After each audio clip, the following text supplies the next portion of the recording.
अस्सलाम वालेकुम। अच्छा, हम स्टार्ट करते हैं। सबसे पहले तो प्रीवियस आपके कुछ क्वेश्चंस थे, उनको क्लियर कर लेते हैं।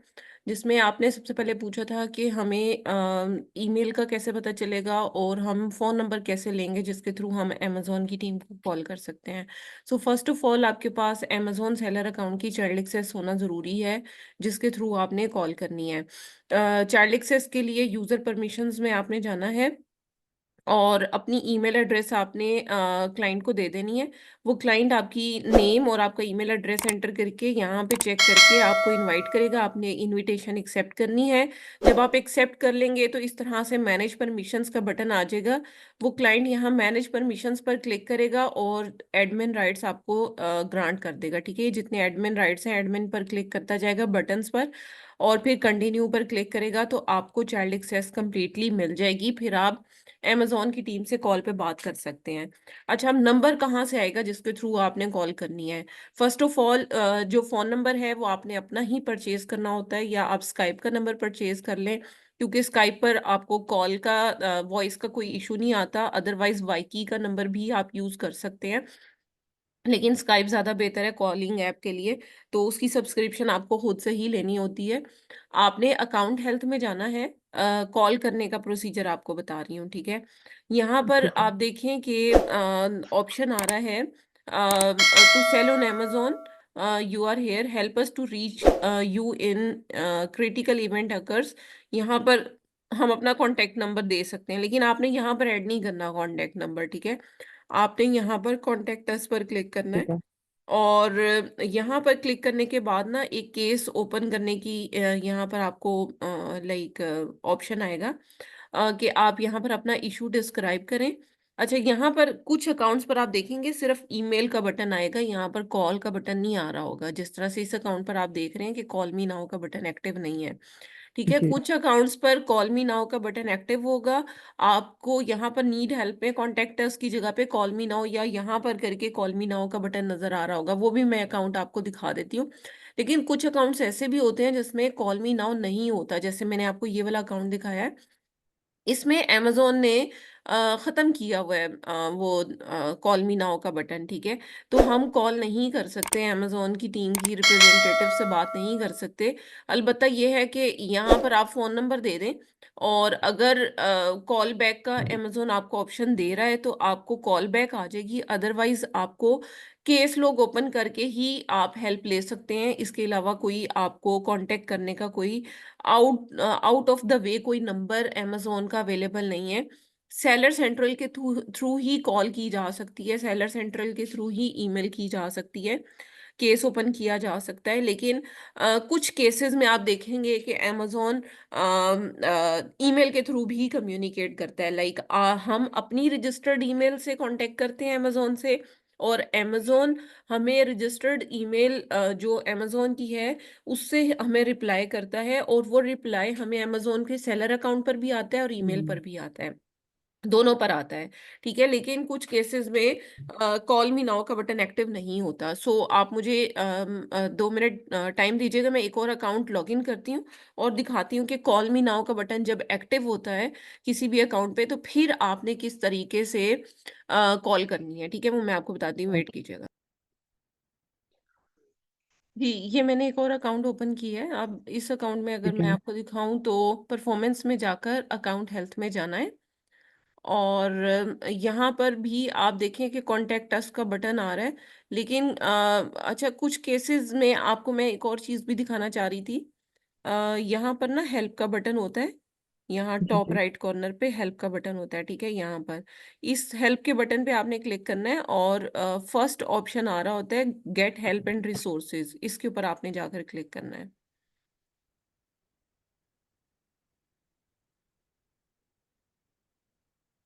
अच्छा, यहाँ से आपने सर्विस को सिलेक्ट करना है, सेलिंग ऑन अमेज़न, उसके बाद स्क्रॉल डाउन करना है, सेलिंग ऑन अमेज़न पर आपने क्लिक करना है, ठीक है? केस लॉग हम ओपन कर रहे हैं। यहाँ रीएक्टिवेट योर अकाउंट, यहाँ पर देखें 2 ऑप्शन आ रहे हैं, सबमिट अपील पर नहीं क्लिक करना, get help with my appeal, इस पर हमने क्लिक करना है, सिलेक्ट इश्यू पर हमने क्लिक करना है। अच्छा, उसके बाद हमने स्क्रॉल डाउन करना है। यहाँ पर हमें अपना इशू डिस्क्राइब करना है और कोई भी अटैचमेंट अगर हम करना चाहते हैं तो वो यहाँ पर हमें इसकी अटैचमेंट करनी है डॉक्यूमेंट्स की, और फिर हमें वो केस यहाँ पर सबमिट करवाने की ज़रूरत है, ठीक है।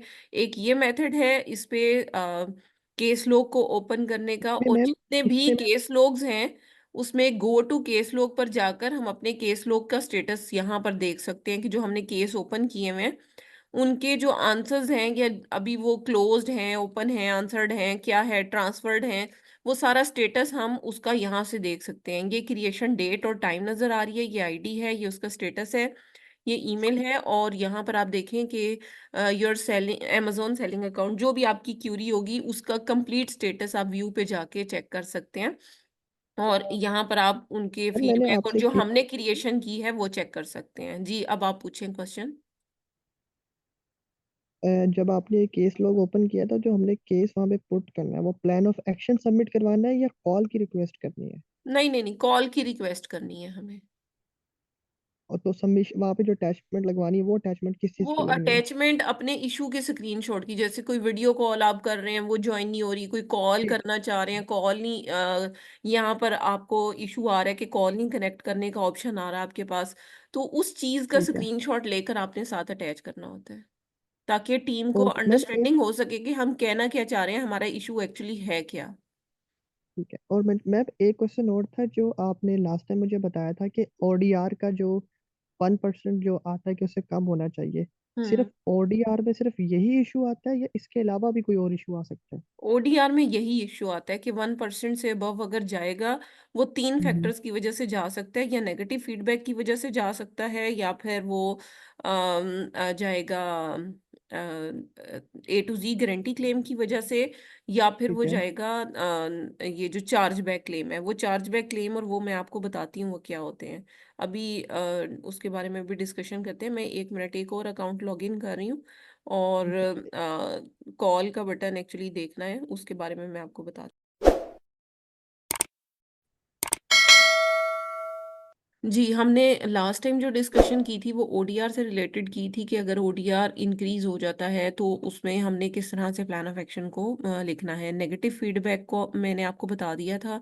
आज मैं आपको A to Z guarantee claim और चार्ज बैक के बारे में बताने जा रही हूँ।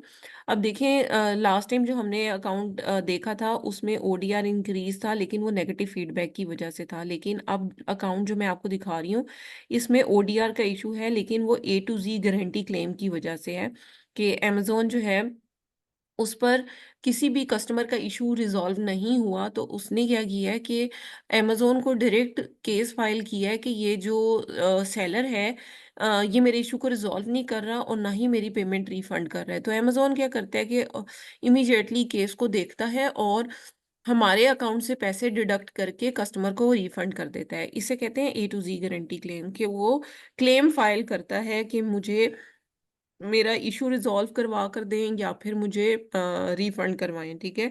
तो इशू ठीक तो है। अमेज़न रिजॉल्व नहीं करवा सकता, लेकिन वो पेमेंट फौरी तौर पे रिफंड कर देता है कस्टमर को सेटिस्फाई करने के लिए।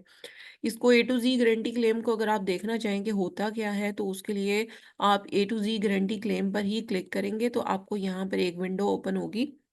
यहाँ पर आप देखें जो ओडीआर है वो विद इन 60 डेज जो है वो काउंट होता है, और जो ओडीआर है उसकी लास्ट क्लास में मैंने आपको बताया कि वो टोटल ऑर्डर्स की परसेंटेज होती है कि कितने डिफेक्टिव ऑर्डर्स गए हैं। अब जो ओडीआर है उस ये तीनों फैक्टर्स पर क्योंकि डिपेंड कर रहा होता है, और अगर ओडीआर 1% से अबव जाता है तो आप यहाँ पर देख सकते हैं कि अकाउंट डीएक्टिवेट हो जाता है, लेकिन ज़्यादातर कंप्लीट अकाउंट डीएक्टिवेट नहीं होता। सेलर फुलफिल्ड ऑफर जो है वो डीएक्टिवेट होती है। अच्छा, अगर आप देखना चाहें कि ये जो ओडीआर है इसका टारगेट अंडर 1% है क्योंकि, और यहाँ पर आप देख सकते हो कि 2 ऑर्डर्स हैं टोटल जो कि डिफेक्टिव हैं आउट ऑफ 142 ऑर्डर्स। अगर आप देखना चाहें कि वो कौन से 2 ऑर्डर हैं जिसमें प्रॉब्लम आई है, तो यहाँ पर एक डाउनलोड रिपोर्ट का बटन होता है, यहाँ पर आप क्लिक करेंगे तो एक रिपोर्ट डाउनलोड हो जाएगी जिसमें आप ऑर्डर आईडीज देख लेंगे कि इन 2 ऑर्डर्स की वजह से प्रॉब्लम क्रिएट हुई है। वैसे आप यहाँ से रिपोर्ट डाउनलोड करके भी देख सकते हैं, और जो सेकंड मेथड है वो भी मैं आपको बता देती हूँ कि आपने क्या करना है। यहाँ से मेन मेन्यू टैब से आपने परफॉर्मेंस में जाकर A to Z guarantee claims पर चले जाना है, और लेटेस्ट जो 2 आपके पास गारंटी क्लेम्स आ रहे होंगे उनको आपने देखना है, ठीक है? तो यहाँ पर जो ऑल है इस पर क्लिक करेंगे तो आपको जितने भी गारंटी क्लेम्स आए हुए हैं वो आपको यहाँ पर पता चल जाएंगे। जैसे अब यहाँ पर देखें कि ये 2 गारंटी क्लेम यहाँ पर आए हुए हैं। 20th नवंबर को एक आया हुआ है और एक 17 नवंबर को आया हुआ है, लेकिन आप यहाँ पर देखो कि यहाँ पर लिखा हुआ है नो, यानी कि ओडीआर का हमारे अकाउंट पर इस ऑर्डर की वजह से, गारंटी क्लेम की वजह से कोई इम्पैक्ट नहीं है। उसकी रीज़न क्या है? यहाँ पर क्लेम की डिटेल सबसे पहले तो हम देखेंगे। कस्टमर का कमेंट है कि आइटम उसे डिलीवर नहीं हुआ, ठीक है? और ये प्रोडक्ट है और ये अमाउंट है, ये ऑर्डर की डिटेल है, ये रिफंडेड अमाउंट है। The customer claimed an issue with the delivery for their orders and the tracking information is either missing or invalid. पर policy valid tracking was required on this order, ठीक है? वो ये reason है जिसकी वजह से उसने यहाँ पर क्लेम जो है वो क्रिएट किया है, ठीक है? और ये सारी डिटेल इसकी यहाँ पर हमें नज़र आ रही है, लेकिन अमेज़न के ऊपर हमने क्योंकि इसके अगेंस्ट अपील की थी और सारे डॉक्यूमेंटेशन, सारे एविडेंसेस प्रोवाइड किए थे जिसमें इनवॉइस है और शिपिंग है और प्रूफ ऑफ शिपिंग है, ये सारी चीज़ें हमने प्रोवाइड की, जिसके बाद अमेज़न ने इसका इम्पैक्ट जो है वो नो कर दिया। लेकिन आप यहाँ पर देखें ये भी ग्रांटेड है और ग्रांटेड के बाद इसका इम्पैक्ट हमारे अकाउंट पर है। यहाँ पर देखें 17 दिसंबर को हुआ है। अब इसने देखा है hmm. I place 2 bottles set to arrive approximate on 11, my mother who I ordered it said she never receive the bills, ठीक है? ये उसने पूरा यहाँ पर लिख दिया है। और जो क्लेम की डिटेल्स हैं वो भी हम यहाँ पर देख सकते हैं स्क्रॉल डाउन करके। उसने कहा है कि उसे प्रोडक्ट नहीं मिली, ठीक है? और अमेज़न ने जो है वो इसको रिफंड दे दिया और हमारे अकाउंट पर इसका इम्पैक्ट भी आया है, ठीक है? तो इस तरह से आप यहाँ पर देख सकते हैं कि, लेकिन एक्चुअली वो जो हमने यहाँ पर किया था ना अभी के, एक फ़ाइल डाउनलोड की है, वो ज़्यादा अच्छी होती है क्योंकि वो हमें लेटेस्ट 60 डेज़ के अंदर जो है वो फाइल्स दिखा रहा होता है कि कौन से ऐसे 2 ऑर्डर हैं जिनकी वज़ह से प्रॉब्लम क्रिएट हुआ है। तो मैं दोबारा से अकाउंट हेल्थ पर जाऊँगी और मेरे ख्याल से वो डाउनलोड नहीं हुआ, उसको दोबारा से डाउनलोड कर लेते हैं। जी। और यहाँ पर स्क्रॉल डाउन करके ओडीआर पर जाएंगे, ए टू जी गारंटी क्लेम, और यहाँ से रिपोर्ट को हम डाउनलोड करेंगे। एक मिनट ये डाउनलोड हो जाए फिर हम इसको ओपन करके देख लेते हैं। ऑर्डर आईडीज दी होंगी उसके ऊपर और फिर हम उन ऑर्डर आईडीज को जाकर चेक कर सकते हैं कि क्या रीजन थी जिसकी वजह से क्लेम आया। अब हमने ठीक। वैसे तो देख ही लिया कि 2 ऑर्डर्स इस तरह के हैं जिसमें वो कह रहे हैं कि पैकेज उसको अराइव ही नहीं हुआ, ठीक है? जी डाउनलोड हो गई है, मैं इसको ओपन कर रही हूँ। जी यहाँ पर देखें ये ऑर्डर आईडीज इसकी हमें यहाँ पर शो हो रही हैं और यहाँ पर ऑर्डर की डेट भी हमें शो हो रही है कि ये ये ऑर्डर 30th का है और ये 31st का है। ये ऑर्डर आईडीज हैं, ये सेलर फुलफिल्ड है, ए टू जी गारंटी क्लेम है और इसका इम्पैक्ट भी अकाउंट पर है, ठीक है? तो ये ऑर्डर आईडी हम यहाँ से कॉपी करेंगे और अकाउंट पर जाकर एक दफ़ा देखेंगे कि क्या इशू है जिसकी वजह से अमेज़न ने ये वाला इशू रेज़ किया हुआ है। हम ऑर्डर्स में जाएँगे, यहाँ पर ऑर्डर्स में जाके मैनेज ऑर्डर्स पर। जी यहाँ पर मैं ना ऑर्डर आईडी ये वाली पुट करूँगी और इसको सर्च करूँगी। अच्छा, अब ये ऑर्डर आईडी है जिसकी वजह से प्रॉब्लम आई थी और इसमें अब आपने देखना है कि इसने कोई फीडबैक नहीं दिया हुआ। और अगर आप स्क्रॉल डाउन करते जाएं तो ये प्रोडक्ट है और टोटल डायरेक्टली रिफंड है, ठीक है? तो यहाँ पर कोई भी चीज़ जो है वो एज सच हमारे पास अवेलेबल नहीं है। हम ऐसे करेंगे कि जो मैसेजिंग का बटन है उसमें भी जाके इस ऑर्डर आईडी को पुट करेंगे कि क्या कस्टमर ने हमारे साथ कांटेक्ट किया। यहाँ पर ऑर्डर आईडी को फिल पुट करके सर्च कर लेंगे, ठीक है? और यहाँ पर अगर आप देखें तो नो मैसेजेस, इस ऑर्डर आईडी से रिलेटेड कोई मैसेज नहीं है। इसका मतलब है कि कस्टमर ने डायरेक्टली ही अमेज़न को अप्रोच किया है और हमारे साथ अप्रोच किए बगैर A to Z guarantee claim file किया है। तो ये ठीक है। चीज़ फिर हम अमेज़न की टीम से भी कम्युनिकेट कर सकते हैं कि विदाउट कस्टमर ने हमें अप्रोच किए, डायरेक्टली अमेज़न को अप्रोच किया है और जिसकी वजह से हमें इशू का नहीं पता चल सका और उसने directly A to Z guarantee claim जो है वो फाइल किया है। दूसरे ऑर्डर आईडी को भी हम देख लेंगे और उसके अकॉर्डिंग हम देखेंगे कि इस ऑर्डर आईडी के अकॉर्डिंग हमारे पास कुछ अवेलेबल है डाटा या नहीं। ठीक है, तो यहाँ पर देखें, इसके बारे में भी कोई मैसेज फिलहाल अवेलेबल नहीं है। हम ऑर्डर में जाकर मैनेज ऑर्डर्स पर जाएंगे और यहाँ पर ऑर्डर आईडी को फिल करके और इसके बारे में देख लेंगे कि क्या इशू है जिसकी वजह से इस अकाउंट में प्रॉब्लम आई है। तो अब आप यहाँ पर भी देख सकते हैं कि इसने जो है वो कस्टमर ने जस्ट ऑर्डर प्लेस किया है, प्रोडक्ट उसे पहुंची है नहीं पहुंची, लेकिन उसने जो है वो directly A to Z guarantee claim file किया है। तो इसमें हम फिर यही चीज़ है कि अमेज़न को हम डिटेल में सारी चीज़ें बताएंगे कि ये वाला प्रॉब्लम किस वजह से रेज़ हुआ। और जो प्लान ऑफ एक्शन कल मैंने आपको 2 सेंड किए थे, उसमें से जो फर्स्ट वाला प्लान ऑफ एक्शन है, उसको आप डिटेल में देखोगे और एज़ ठीक पर है। जो रिक्वायरमेंट है, उसको आप चेंज करोगे। जिसमें आप बताओगे अमेज़न को कि किस वजह से अकाउंट पर इशू आया। आपने कहना है कि कस्टमर ने हमारे से इशू डिस्कस किए बगैर डायरेक्टली जो है वो फाइल किए थे। उसके बाद आपने फौरी तौर पे क्या किया, आपने ज़ाहिर-सी बात है कि रिफंड अमेज़न दे चुका था। आपने कस्टमर की मैसेजिंग हिस्ट्री को देखा, लेकिन कोई मैसेजिंग हिस्ट्री हमारी नहीं है। कोई कस्टमर ने हमारे साथ कॉन्टैक्ट किया हो किसी भी इश्यू से रिलेटेड, तो उसने कोई इश्यू नहीं किया। फिर आपने इन्हीं ऑर्डर आईडीज़ को जो है वो गारंटी क्लेम में जाकर चेक किया और वहाँ पर आपको इश्यू पता चला कि कस्टमर ने असल में ये गारंटी क्लेम क्यों फाइल किए हैं। ठीक है, तो फिर आपने उसकी रीज़न्स को आइडेंटिफ़ाई करना है। जैसे यहाँ पर देखें, मैं ऑल पर क्लिक करके ऑर्डर आईडी जो अभी हमने की है उसको मैं यहाँ पर करूँगी, तो वो ऑर्डर आईडी हमारे पास आ जाएगी। उसने ये कहा है कि उसे पैकेज मिला ही नहीं है। ठीक है, 2 बॉटल्स उसने ऑर्डर की थी तो उसे मिली ही नहीं है, जिसकी वजह से ये प्रॉब्लम क्रिएट हुई है। तो आप जो है वो बताओगे कि नेक्स्ट टाइम से आप फ्यूचर में इस तरह के इशू को रोकने के लिए आप सिग्नेचर वाला सिस्टम यूज करोगे कि कस्टमर से आप सिग्नेचर लोगे कि उसे प्रोडक्ट रिसीव हुई है या नहीं हुई। वो आप कह सकते हो। इसके अलावा आप कह सकते हो कि प्रॉपर ट्रैकिंग और प्रॉपर प्रूफ हम अपने पास भी रखेंगे, प्रूफ ऑफ डिलीवरी, जैसे कि उसके घर के आगे तस्वीर पार्सल की ड्रॉप करवा कर वो हम बनवा लिया करेंगे। क्योंकि यूएसपीएस या फेडेक्स वगैरह ये सर्विस भी देते हैं कि पिक्चर आपको ड्रॉप ऑफ की जो है वो प्रोवाइड कर देते हैं, तो आप कहेंगे जी। कि हम उस डाटा को भी अपने पास मैनेज रखेंगे। तो इस तरह से आप प्लान ऑफ एक्शन सबमिट करवाएंगे तो A to Z guarantee claim का इशू भी रिमूव हो जाएगा। अच्छा, जो चार्ज बैक का इशू है ना, वो बहुत कम अकाउंट पर आता है, लेकिन मैं आपको उसके बारे में भी बता देती हूँ कि चार्ज बैक अगर अकाउंट पर आता है तो उसका क्या मतलब होता है। उसका मतलब ये होता है कि अगर किसी पर्सन ने अपने क्रेडिट कार्ड से परचेजिंग की है और उसको प्रोडक्ट मिली नहीं है, और जब उसको बिल आया क्रेडिट कार्ड का, तो उसने देखा कि ये ट्रांजैक्शन हुई है लेकिन ये प्रोडक्ट मुझे रिसीव नहीं हुई, तो वो अपने बैंक को कहेगा कि ये ट्रांजैक्शन इस तरह से है कि मुझे प्रोडक्ट रिसीव नहीं हुआ।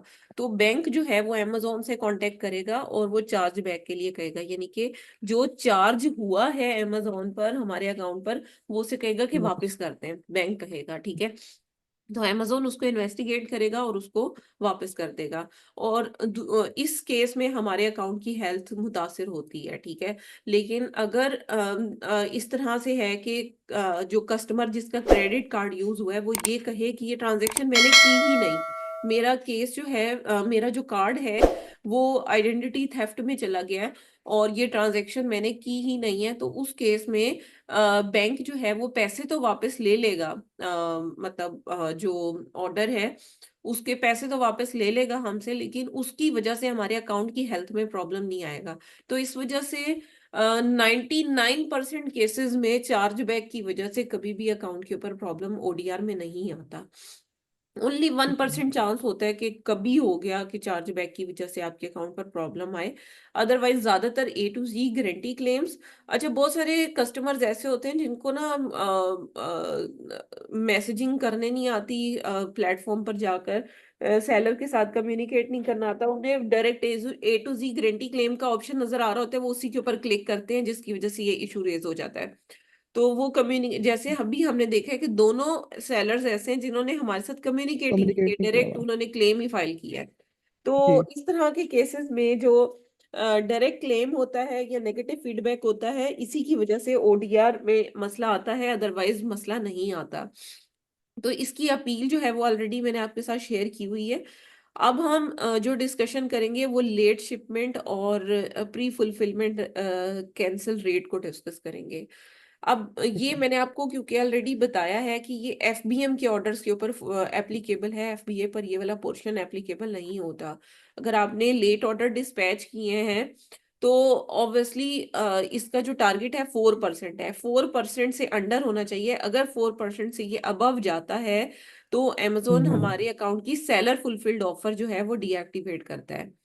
इसमें अगर आप देखो ना, दो तरह की विंडोज आपको नजर आएंगी, एक 10 डेज की नजर आएगी, एक 30 डेज की नजर आएगी।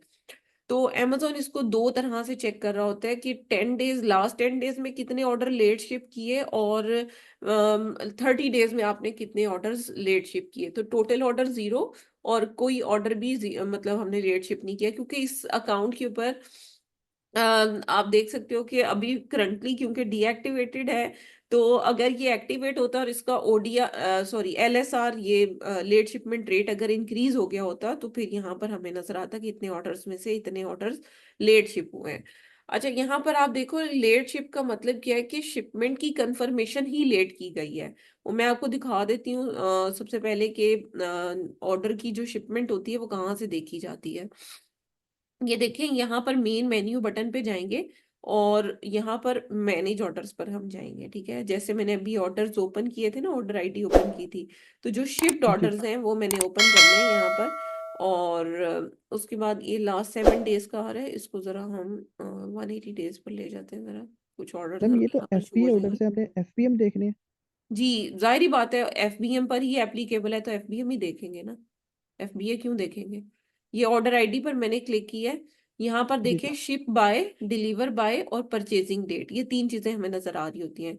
जो परचेजिंग डेट है उसकी 25 अक्टूबर है। ठीक है, शिपमेंट हमें कंफर्मेशन करनी है 28 से 29 के दरमियान। अगर 29 से 1 मिनट भी लेट होगा, यानी कि जब डे चेंज होता है, डेट चेंज होती है, हम्म, तो उसमें अगर 1 मिनट भी हम इस ऑर्डर की कंफर्मेशन को लेट करेंगे तो हमारे यहाँ पर अकाउंट की एलएसआर में प्रॉब्लम आ जाएगा। यहाँ पर मैम हमने लेट कंफर्मेशन की है ऑर्डर की। कंफर्मेशन का मतलब होता है कि हम ट्रैकिंग अपडेट करते हैं। ट्रैकिंग अपडेट करना, यस। अब ओके। देखिए यहाँ पर हम कंफर्म शिपमेंट पर जब हम क्लिक करते हैं यहाँ पर, तो उसके बाद जब हम ट्रैकिंग की इंफॉर्मेशन एंटर करते हैं तो ट्रैकिंग की इंफॉर्मेशन 29 अक्टूबर तक हर सूरत जो है वो हमें अपडेट करनी है। अदरवाइज अमेजोन हमारे उस मैट्रिक्स को यहाँ पर लेट में कंसीडर करेगा कि आपने लेट ऑर्डर डिस्पैच किया है। तो ठीक यहाँ है। पर अगर देखें, एक्सपेक्टेड डेट जो है वो percentage of total orders over both 10 days और 30 डेज टाइम पीरियड। और एलएसआर सिर्फ सेलर फुलफिल्ड ऑफर्स पर एप्लीकेबल है, यहाँ पर लिखा हुआ है क्लियरली। उसके बाद स्क्रॉल डाउन जब ठीक हम है। करते हैं तो यहाँ पर अमेजोन कहता है कि अमेजोन चाहता है कि जो एक्सपेक्टेड शिपमेंट डेट है उसी पे ही ऑर्डर कंफर्म हो जाना चाहिए। अदरवाइज अगर हम लेट उसको कंफर्म करेंगे तो उसकी वजह से नेगेटिव फीडबैक भी इंक्रीज होते हैं, कस्टमर कांटेक्ट भी करना शुरू हो जाता है, नेगेटिव एक्सपीरियंस भी अकाउंट के ऊपर बढ़ना शुरू हो जाता है। तो अमेजोन कहते हैं कि आप टाइमली कंफर्मेशन करें।